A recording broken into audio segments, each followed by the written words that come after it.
Well, I tell college students that when you get to be my age, you will be successful if the people that you would hope to have love you do love you. Charlie and I know a few people that have got a lot of money and they get testimonial dinners and they get their names on buildings, and the truth is nobody loves them. Not their family, not the people who named the buildings after them. It's sad, and it's unfortunately it's something you can't buy. Charlie and I have talked a lot of times if we could just buy $1 million worth of love, it'd be so much more satisfactory than to try and be lovable. But it doesn't work that way. The only way to be loved is to be lovable. And I hate to tell you that at 13, but the nice thing about it, of course, is that you always get back more than you give. I don't know whether it was Oscar Hammerstein or who said, a bell's not a bell till you ring it.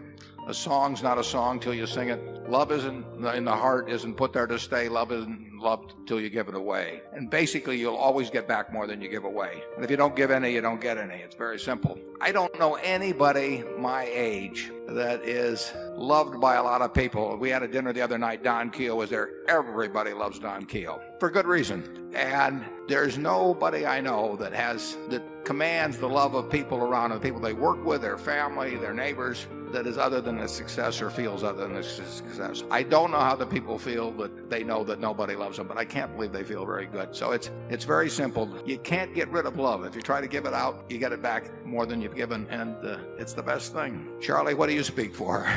Well, you don't want to be like the motion picture executive in California, and they said the funeral was so large because everybody wanted to make sure he was dead.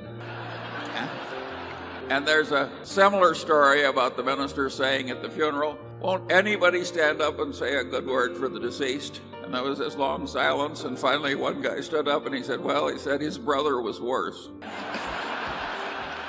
Look around at people older than you are. Look around at your older relatives or whatever, and you will not see an unhappy person who is loved by those around them.